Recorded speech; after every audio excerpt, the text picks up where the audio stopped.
Today on Life by the Page, we have an incredible guest who has truly worn many hats in the medical field. Dr. Amy Gutman is an emergency physician with a fascinating career that spans critical care, general surgery, dignitary protection, and medical leadership. Her company, ToughLoveMD, is on a mission to help people transform their physical and mental health by addressing the root causes of chronic disease. Dr. Goodman combines her wealth of experience and evidence-based science to guide people towards happier, more resilient lives, all while managing a busy career as a ear doctor and being a dedicated mom and wife. And we're so excited to have you here today. It's such an honor to have you.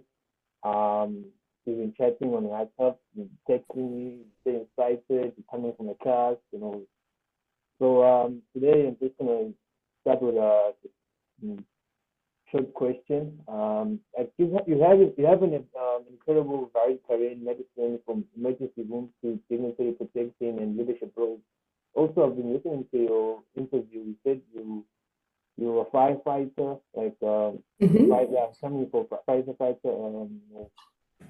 It's outstanding. Like, how has these different experiences shaped your approach starting Tough Love MD company? That's a great question, and thank you so much. It's an honor to meet you too. And I'll tell you, quite the entrepreneur. So it's really someone who's working and going to school. I think that's awesome. And you're at the other end of the career than I am. I'm sort of at the that 20, 30-year mark, but always still learning. The things I think are important for all careers, but not just mine. I'm very, very curious. And I think people who really do well in whatever job they have are very, very curious. And I think there are people in the world who, like, I want to be a baker, and like, I want to be the best baker ever. And they start out and they're like, I want to bake things. Cool. And that's wonderful. And they have the idea that I want to make, the best muffin, whatever that is. Cool. That's fantastic. And I think there are other people who find an interest and then try to figure out all the things around that central interest to keep their mind sharp and then keep their skills sharp in different things. So for me, when I started out, my father was in the fire department growing up. And so I sort of naturally did those things for fire and emergency medicine. And I've always really enjoyed the different facets to emergency medicine. So like, if you are, for example, a orthopedic surgeon, you can be 10 different types of orthopedic surgeon. You could do backs or necks or hands or knees. So you always find that thing that interests you. For emergency medicine, there's so many different facets to it. I mean, just like you're studying sciences. There's all these wonderful, interesting little facets to that. So it's been really interesting over my career to try to keep learning different things in emergency medicine, keep little branching out, but still stay within that big circle of taking care of patients who usually have very acute problems. So yeah, I want to go into like from your childhood, journey, because my podcast is based on educating the youth about, of course, you're educating about entrepreneurship, but you have to know how did you start your journey, like where you're coming from, how did you transition from fire working to being an emergency physician, which is it odd? It's not odd. It's still the same thing, right? Yeah, still in the same field. Yeah, in a way. Yeah. So I want to know, like, where were you schooling? Like, who motivated Yeah, you to go to sure. that department and stuff like that? Like, who is Amy Goodman? Like, just tell us about your journey. Yeah. So I think a lot of people along the way, I've been very lucky in that My parents did not a lot of people, for example, I'm sure you know physicians whose parents are like, you must be a doctor. Like the parents were doctors. My parents were not like that. My parents wanted me to have an education, not specifically go and be a doctor, but whatever you do, be educated. And I liked being an EMT and doing fire rescue. I liked like seeing somebody with a problem and being able to fix it. And I started learning about different things in the hospital because as an EMT, you bring a patient to the hospital. But I started asking, well, what happens to those patients? And memorizing the medications, but trying to figure out what they do. And every day you sort of learn a little bit more and learn a little bit more. And then over time, you become interested more in, okay, well, it's cool what happens to the patients in the half an hour or so that I'm with them, but I'm really interested in what happens in the hospital. So you start hanging out at the hospital, and sometimes you find different doctors or nurses or people of interest in the hospital who are like, oh, hey, come see this. This is really, I find this particular interesting, or look at this EKG or this chest x-ray, things that you don't do in the field. And then you find yourself really asking more questions to the point where you're like, well, I gotta study more. I gotta maybe do something a little bit different. And there was a lot of different factors in that. And I never, ever intended to start out and be a physician. I did not grow up with a lot of money at all, but I knew I, so, I worked full time in school, just like you're doing. You're doing a lot of different things to do in school. And along the way, just started kind of down that path of, hey, eventually, I really think that to do what I want to do with patients and my curiosity about science and biology and pharmacology, you really have to eventually kind of take a deep dive and figure out what you want to do. So I think it's a lot of people, it's parents and people you work with. And then if you're lucky, you find a supportive partner, whether it's a husband or a wife, family member, someone who says, no, no, you really can do those things. So all those things contribute to finding that out. Like for you, you must have had some person who said, hey, you are really good at this. You're interested in it and you have the mind to study sciences. So you must have had people in your life who did the same thing. Um, like, yeah, I did, because like I remember my geography teacher. I think we had a great relationship. She was like, yeah, I like you so much. I like you so much. And I remember my physics class teacher. They were also like they were very motivating in some ways. I think that's why I chose this called this module I'm doing this career that I'm chasing. But when you've had so many um, career paths and it's just so like I can't even fathom the things it's so accomplished. It's just so it's incredible. You I know, want you to think about it this way, though. It's not so much that it's accomplishment. It's some people would say that I just have a very like short attention span because I keep trying to find different things to, keep the brain going. But I think if you ask the average person, because you see what I do on paper, right? My resume is like long. But I bet you if you took the average person, like if you went to one of your professors and sat down with a cup of coffee and said, tell me all these things that you've done in your life, I would bet you almost all of them have had similar crazy experiences that you would never know about unless you ask them.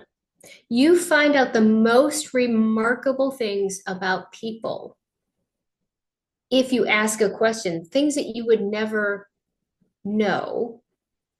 And I think most people are more remarkable and diverse than not. It's the rare person who just starts out with one thing, does that one thing, stays with that one thing. I think it's rare, honestly. Like, how many careers do you think that you've had before you today? How many careers have you had? How many jobs? How many jobs? Let me see. Quite a number of jobs, let's say. There you go. Quite a number of jobs. Yeah, yeah, it's telling. It's telling. But most people, it's like you come to college and then focus on one career path, and then that Sure. you're gonna continue with that career you've chosen. Some people they study like I've been in yesterday I was at yeah, I tell I was at an event, yeah, I think I was at an event yesterday. It was a 50 symposium event where they had like a panel of entrepreneurs and they were sharing their journey. But it was mostly for women empowerment. Okay, fantastic. Wonderful. Yeah, so it was a good event, and they were sharing they were telling that yeah, I was doing the astrology, course, it's module, and now I'm doing it for me, and I'm in the film industry. That transition is just so, it's like wow, like she just changed that now. She has a famous, and she's happy there. She's happy there. She's enjoying her life. She's happy what she's doing every day. So it was very challenging. It was very but also like let's also get into you like having been involved in so many areas of medicine. What lessons from emergency medicine do you find most useful when helping people with long-term health Oh. and wellness through tough love MD? So it's interesting. I've started doing some podcasts just because I'm growing as a physician, and it's sort of a little bit of a meandering story, but so I have always thought that I was healthy in my life. I was heavy, I was overweight, but I always exercised and I did triathlons and things like that, but always a bit heavy. And then about 2 years ago, I got very, very sick. A lot of things kind of just went wrong all at once. And for the very first time in my life, I could not fix myself. And I read as much as I could. I tried to go to medical textbook and and I kept getting sicker and sicker. And as I got sicker, I started looking at my patients in a very different way, in that I realized about 85% of my patients I saw every night were chronically ill. And that's a statistic in the United States. It does not necessarily hold the worldwide, but about 85% of what I was seeing every night and still do are people who have chronic illness. And I did not want to be one of those patients. I did not want to be. And I sort of threw everything out that I thought I knew. And I went back to the drawing board and I started looking at the way we view health in medicine. And in medicine, we're great. We can operate on you, we give you medications, we put a lot of band-aids on people. Now, of course, in the emergency department, if you get shot, if you get stabbed, if you have a heart attack, that's what I do. But we end up putting a lot of band-aids on people. Their diabetes is out of control, their high blood pressure is out of control, their cholesterol's out of control. They're stressed out, they're not well in their body, and they're not well in their mind. I'm like, well, what? And I re-looked at myself and I'm like, how do I fix this? And I found some particular ways to fix it. And by fixing me, I started to be able to better help my patients. And I realized that I could do one-to-one work. Like if you came to my emergency department, I would say, listen, this is what you need to do to help you get better. But in the emergency department, I'll see 30 patients a night. I don't have time to talk with you and really have a good relationship with you. And that means you will never get better. And I started reaching out to organizations and groups and conferences and like, hey, this is what I'm passionate about. What can I do maybe to help people who are attending? And the best question that I had been asked, it was actually on another podcast a few weeks ago, and it hit me. And the gentleman asked me, he goes, when did you stop being a physician and start being a healer? And it hit me that a lot of what we do in medicine is not healing. And that's our oath. That's our oath that we took to heal people. And so that's when I started really thinking about how do I fix people. And in Tough Love MD, I sit and I tell you, hey, these are all the things that you really need to do. I do it with love, but it's very blunt. That's the tough love part because I don't believe in excuses. Everyone has an excuse, and that's fine, but excuses keep you sick. And I don't, did you watch at all the Paralympics at all? Paralympics. No, no, no. I don't. No. What are Paralympics? Not, I not know for me. I don't watch a lot of sports, but I was struck by the Paralympics. There are people running marathons on prostheses. There are blind people swimming races. There are people who have had horrible injuries who are doing it. They do not have excuses. They may not be a gold medal winner, but they have no excuses. And if we go through our lives having excuses, my excuse, oh, I grew up poor. Okay, well, that's my excuse. Well, maybe you work harder and you work hard for a scholarship. Oh, I couldn't afford to go to Harvard. Okay, guess what? You're going to go to a different school, but you're going to get a degree. Oh, I'm old. I can't go back to school. I can't learn a new career. Well, you're going to be older in 5 years anyway. What? Might as well just do it. And I think if you can show people that excuses are the things that hold you back, it may change how you have to do things. It may change the route that you have to do things. But it really, if people really put enough faith in themselves and loved themselves and said, you know what, I can do that. I can absolutely do these things. I think so much of what I see in the emergency department would go away because I think truly people want to be well. Honestly, I mean, nobody wants to live sick.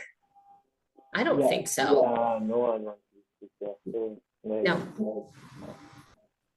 And Yeah, don't you in your mind.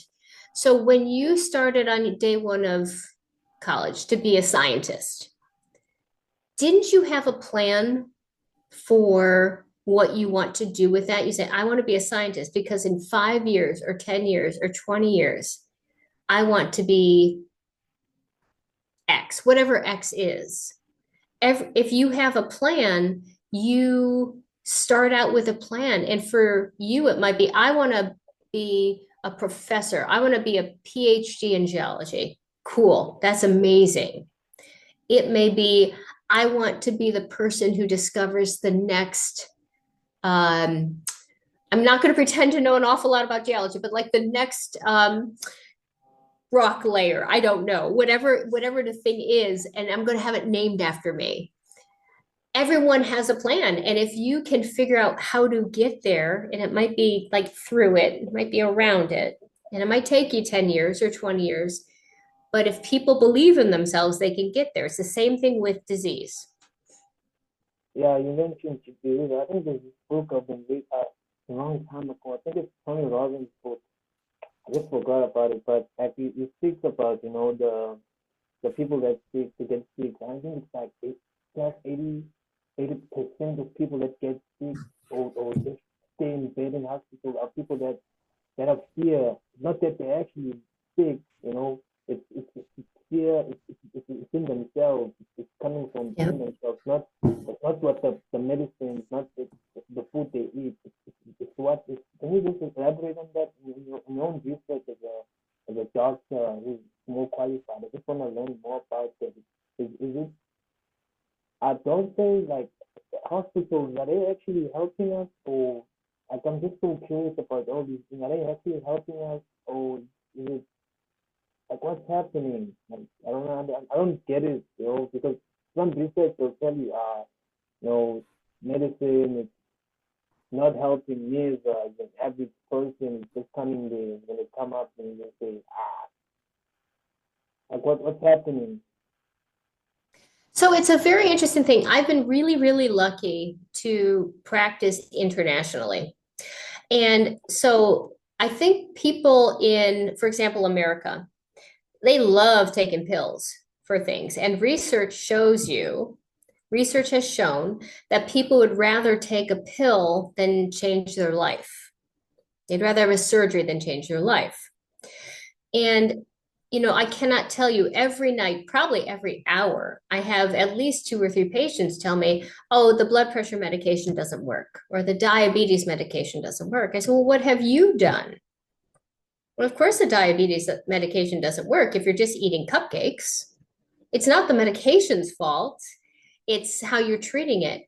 And I think it comes down to the fact that people want a very easy way because we like easy ways. Trust me, if I won the lottery and someone said, "Oh, you have $300 million," I believe it or not, I probably still would go to work because I like work. I don't know that I'd work as much as I work because I work a lot, but I like working. And it took, even though I have the most wonderful husband. I love him. He's wonderful. It embarrasses him when I talk about him like that. He has never told me anything but positive support for anything I do. But yet, I still doubted myself. When I was so sick, I'm like, I don't understand, and this is not working. And at one point, I thought I was just like, I'm never going to get better. And he said, you'll figure it out. You will figure it out. But it was because he told me. And I think if you look at the way we view health across the world, so for example, it's really interesting if you look at the like Aboriginal cultures, like New Zealand, Australia, even like Hawaii, like Aboriginal cultures, there's mind and there's body, but there's a whole spiritual aspect that we see in a lot of Aboriginal cultures because that's as much part of their health as anything else. We in the United States would call that mental health, but it goes beyond that. There are people that survive diseases that should never have survived. There are people that survive car crashes, never have survived. Why do they survive? And it's because there's something intangible about that person that says, I am going to succeed against every odd. Now, there are some people that no matter how hard they fight will not succeed. That is the way of the world. It's cruel and it's unfair. But the difference between somebody who lays down in bed and says, "No, I'm done," versus the person who says, I'm going to figure this out. I am going to take what I have in life, the lot that I have in life, and I'm either going to get better or I'm going to figure out how to be better with what I have. And it's how you're raised, how you are, the people around you. But really importantly, is that inner voice that says, I'm worthy. I am worth being better than my circumstances, whatever they may be. And I think you can't, I mean, I'm a scientist. I like putting numbers on things. I don't think you can quantify that. It's definitely qualitative, not quantitative data.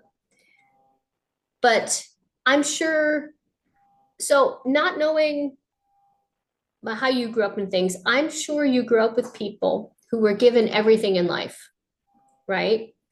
And they're lazy bums. They don't do anything because they were given everything in life. And there are people who were given nothing. They were born with nothing, and maybe they didn't have families, and maybe they didn't have opportunities, and yet they grew up to be incredibly successful. Why is that? Why do you think that is? People were given everything. I think I think it's one thing. I think it's needing something. It's the urge. I think I don't remember this book. It's the internal drive. The internal drive in Mhm. the like internal and but yeah, internal and outside drive. No, outside, outward or outside, but there's internal drive. The things that drive you inside, what you love, happiness, stuff like that. It's your career, you're on a car, you want to be happy, you want money, those are the things. But if Yeah. you have those things, it's very hard to like combat all the. I don't know how I can put it, but it's very hard to like want it because you already have it. Why focus on something you don't really need? Like, why do you need money if you already have money in your family? It's the Um, fight. It's the fight to have to prove it to somebody else or prove your own worth. I mean, and how also, many and times? also, like, can I also get into it? It's also the thing some most people struggle with, especially people coming from very harsh backgrounds. It's it's wanting to prove. It's also wanting to show that you're worth something in society. And Absolutely. you worth something, and it's not jealousy, but it's trying to put yourself worth there in like yes I am someone I am because us humans are like that I think as species but you can see the level so yeah I was talking about that self worth and people coming from unprivileged backgrounds that like they want to have something for their families because coming from the street you don't want that lifestyle you want to showcase in like be involved in some way, just try to take advantage of every like advantage that you might have, stuff like that. So I do believe that even if but there are people that come from privileged backgrounds, it's how they were raised, the family and stuff like that, because fathers and families and the things you read, the music that you listen to, it all it all influences you and it all influences your future and stuff like that. Because I was having a conversation with Mama Bolo. I actually told him this Bible verse from the Bible. It says like, "As a man thinketh, so is he." So we were talking about books and stuff like that. So I do believe when you read books, you're actually extracting the thoughts of the author. So when you extract the thoughts, as I said, as a man thinketh, so is he. So your thoughts lead to actions. Your actions lead to habits and habits lead to lifestyle. And lifestyle 100%. is and lifestyle is going to determine who you are, who you're going to become. So I do believe in those concepts that energy always comes to fruition to action. So it's like Newton says, for every action there's an equal amount of reaction. So everything comes. But some people believe that there is a physical world. It's a lot of concept that the Leonardo da Vinci have their own concepts. All the great leaders that have passed on, they've created these landscapes and how we that all this dynamic and how we think and stuff like that. So yes, yeah, we're having this conversation. It's so interesting that because I just love philosophy and business, and because the conversation, my content is based on that, which I'm trying to create. I'm so fascinated by your journey because now I'm going to skip back on a lot of things because you're telling me that you were involved in you're telling me that you're in the class, right? Talking about classes, you're teaching students, stuff like that. You love teaching people. I And love teaching. Yes, and you, yes, yeah, checking on WhatsApp, you're rushing, going to, to set up my foot camping gear. Yeah. It was very I'm rushing from interesting. class. Let me put some makeup on. I'll be ready for you. Yeah, absolutely. Yeah, running this, you're running as a business owner in ToughLoveMD, and you're public speaker, you're doing all these amazing things, but like my question is, okay, let me just go back a bit. You manage a demanding career as both emergency physician, not a doctor. Doctor has their schedule like, but you're an emergency physician. That's very thoughtful of you. And a business owner. Like, how do you maintain a balance between your roles and prevent burnout?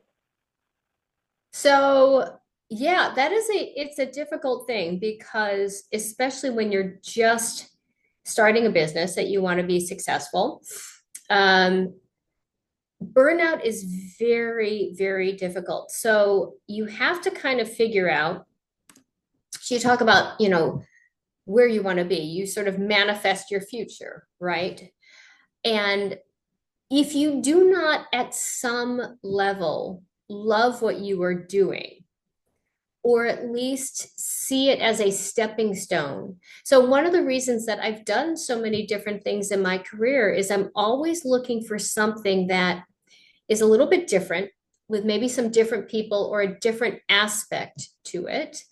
And when I realized that I could change the way I think about medicine and maybe help more people, I'm like, well, how can I do this? Well, I can't do this in the emergency department. Again, we're very busy, very packed. I don't have a lot of time. So, how do I do this? Well, the only way to do it is to start a private business. And that process has been great because I know nothing about it. Now I do, but it's been so far about eight very, well, 6, 7 very difficult months trying to learn how to run a business. I've been an administrator before. I've run companies like in the hospital, but not my own. And so even trying to figure out how to, make a business card, even things like that. So what I do, I work only night shifts, which is, it sounds awful, and some nights it is. Night shifts are hard, but it lets me every morning, I get to be home and see my son before he goes to school. And then every night I get to see him when he comes home from school. So I get to have that because, I mean, I think honestly, as a parent, and I don't know if you have children, but every parent definitely, no, not yet. Okay. They're wonderful, but they are very expensive. Just letting you know that they're very, very expensive. Um, my son's 15, and I think he empties the refrigerator at least every day. I fill it up. My husband fills it up. Every evening it's gone. I don't know where he eats all this food, but it's expensive. So, but when you have a child, you decide everything that you do in life is going to be so he has a good life. What can I do to make sure he has a good life? And that's a sacrifice on your behalf. So every night, I don't go to work every night of the week. Some nights it feels like it.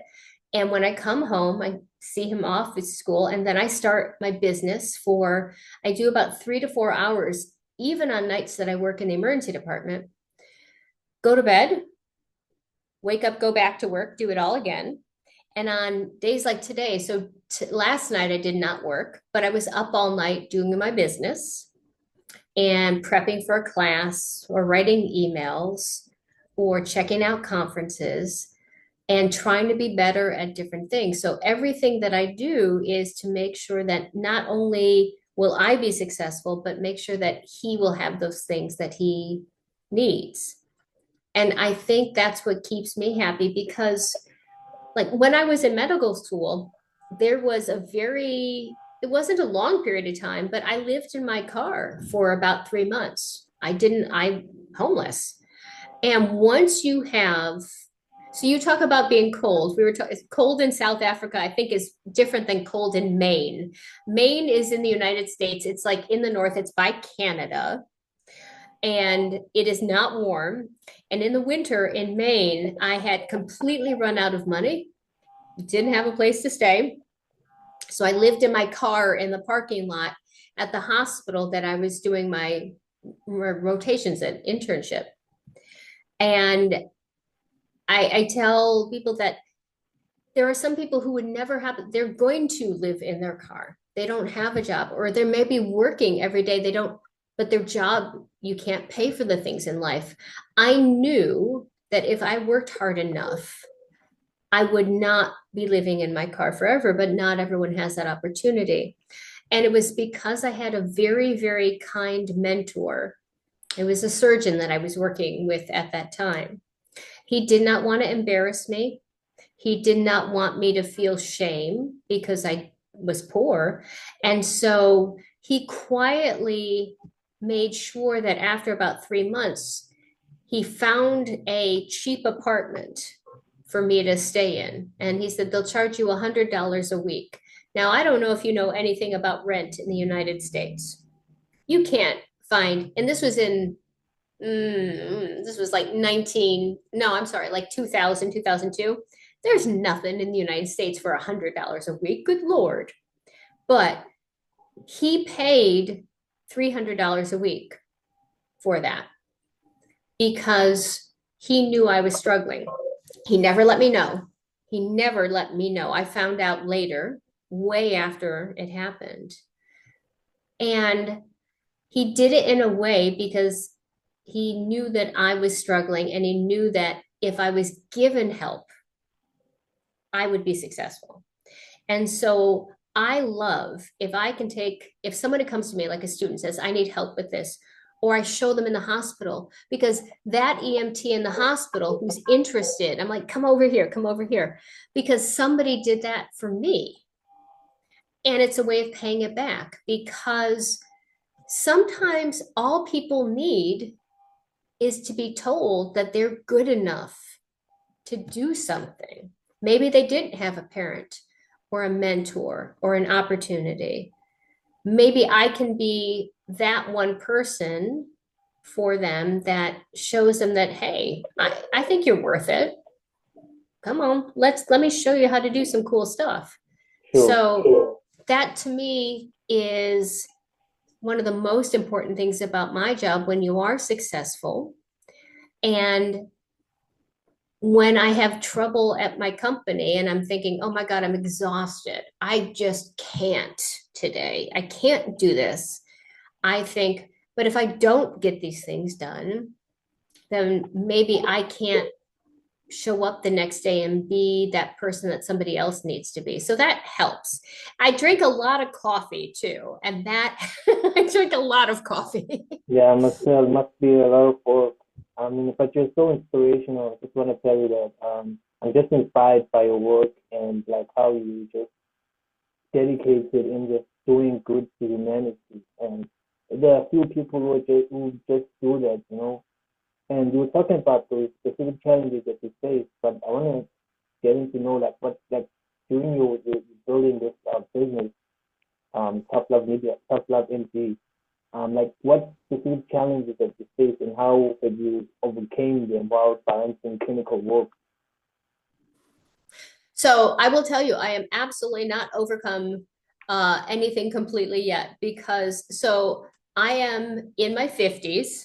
I don't understand anything about social media. So learning how to even like get on Twitter, and like I've managed to completely mess up my husband's Facebook account trying to figure out how to like separate my, like I don't understand anything about that.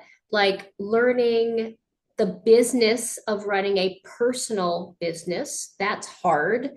And so the clinical work, I mean, clinical work is great. I love it. I love going to work and I love treating patients, and I still learn something every night with that. But becoming a businesswoman well, we talked about it before we started the podcast. I'd never done a podcast. honestly, I probably had only listened to like two or three podcasts in my entire life before I started doing them. Like Joe Rogan. Like I'm like, all right, I'd listen to something when I walk because I like to exercise. But I'd never done one.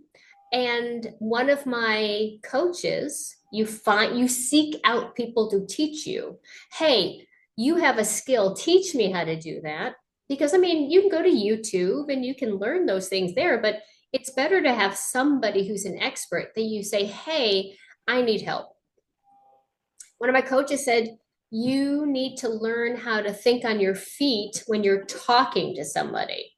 You know how to think on your feet in the emergency department, but you need to understand how to answer a question because you're going to be speaking in front of 1,000 people. What if they ask you a question you don't know what to do? So she said start doing podcasts. I didn't know you had to like own a headset. I thought you just I have what an ethernet was, what wireless was like, and I have like this. Let me bring it over here. I didn't know that you had to have these like lamps to light you up in different things, and you have to have different glasses for different So, kind of screens. I yeah, didn't know, I didn't know any of that. And then how to like even reach out, how to find clients, how to do all those. Oh, my light is, see, I'm still learning. Um, so you find people who are good at what they do, but who are also willing to teach you, whether it's for free or for paid. And then, like, for you, how did you start doing podcasts? Because it's newish for you too, correct? It's fairly new. yes, yes, yes. Really. So So how once did you start? How did you start? I got that, it was like something out of the blue, you know. I was like, you know what? I'm gonna run a podcast. And they're like, yeah, yeah, yeah, go for it, go for it. So I was going with my friends, being in one of my classes. So we just booked like a guest house. Booked a guest house and just went randomly to that place, and we're just gonna put the equipment there, put mic and stuff like that. And out of the blue, I said, it just happened. You found someone to interview, and it just started there, And it's still up now. Great guests are still coming up. Big African business moguls that we're very interested in educating the average South African, definitely in so many ways. But they're still working on so many things. But yeah, it just happened out of the blue, and it's just a random thought that I had like a little bit depression beginning of the year. Yeah, I had like a lot of depression, anxiety, like how I'm gonna do it, a lot of things. Sure. Yeah, yeah, because like no students face that, and that they people don't say it, but depression is real. I don't know how I'm saying it, Joey. It, no, it's depression and anxiety go hand in hand. And I think ultimately a lot of people's depression is fear more than anything else. I think a lot of people they're afraid of something, whatever is fear of failure, because so like for example, starting a business, starting a podcast. It's one thing to want to be successful, but there's a fear that you won't be successful. And I think that's why a lot of people stay in a particular job, maybe that they're unhappy, or a relationship that they're unhappy, or people are like, oh, I'd love to be a scientist, but you know what? I've got a good job. I'll just do this for the next 20 years, and then maybe someday I'll change.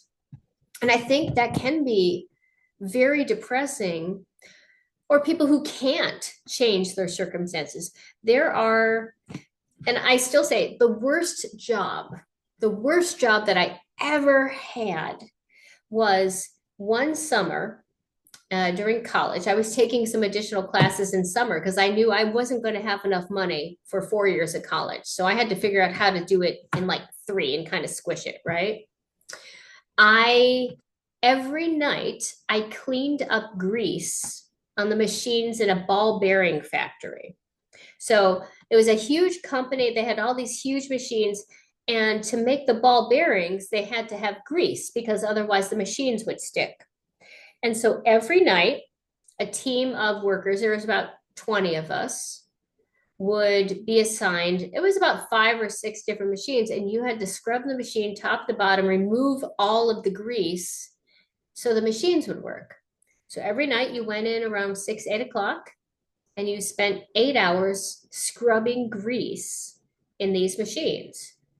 And then you went home or you went to school for me, and then you came back the next night, and guess what? The machines were greasy again, and you scrub them every night. There is nothing satisfying about that job other than every night oh, I got my machines are clean, good. And for some people that might be enough. And I asked one of the women there, and I asked her, I'm like, how long you been doing this? And I thought she'd say like 6 months or 3 months. She goes, I'm going to be here 10 years. And I said, I mean, I don't want to be rude. I said, is this what you wanted to do? And I wasn't demeaning her job at all. She goes, no, she goes, but it's my job. And I don't know what kind of dreams that she had. I mean, I was a young kid. I was 17, 18 years old. I didn't know what her life was like. I didn't know what her circumstances are. But this was a woman who every night until she stopped working was going to clean grease in a ball bearing factory. And maybe that was enough for her. And to me, that would be very depressing to know that was, but maybe that's what put food on the table for her kids. Maybe that's what paid her rent. Maybe that's what got her car. And maybe that was enough for her. But for people who want to do more or see more or think more or are unhappy in their job or their life, when they can't do that for whatever reason, that is very depressing because, we look at, movie stars or whatever and like, oh, they have like a $10 million house and they must be so happy. I don't know that they are because you always hear about them wanting to do like another movie or one. Don't you think that most people, if they had $50 million in the bank, would just stop working? But yet they keep doing that because something is driving them. I mean, honestly, once you make $50 million, do you really ever need to work again? No. I don't have $50 million, so that's not really, but I can see why depression is, and excuse me, if you can't find that thing that makes you happy, that is very depressing. And actually, it's sort of a good question. So I told you I had worked with a South African physician. She was super lovely. So, yep. So I had known a few South Africans in my life, and you have people from all around the world that you meet.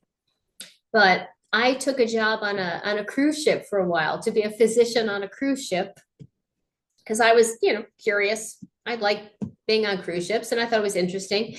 And she was my physician partner. So you work like day on, day off, day on, day off. But you, as a physician, you don't really have a day off working on a cruise ship, but you work like you have sleep hours. So when I would be sleeping, she would be working different things. And for me, it was a temporary job. I was helping somebody out. Super interesting. Cool. I loved it. But she had been waiting 3 years for this job. She had never met an American physician. And she's like, I don't understand. She goes, you don't have a private clinic? I don't understand. Why don't you have a private clinic? She goes, how do you earn money? She worked in Johannesburg. And she, 5 days a week, she worked in the public hospital, and 2 days a week, she had private clinic. She had to hire a guard for her to go in the private in her private clinic because her clients, her patients had money because they could pay for a private physician. But she had to have a guard with her because if people know that you're going, and she said if people know you're going to a rich house, they might rob you. So she had to pay for a guard. She had applied to the cruise company for 3 years and finally got the job. And she said she was so grateful to have a job that she was working 7 days a week on a ship, but her salary was going to be over 3 times greater than what she was earning on land. And her husband could travel with her as well.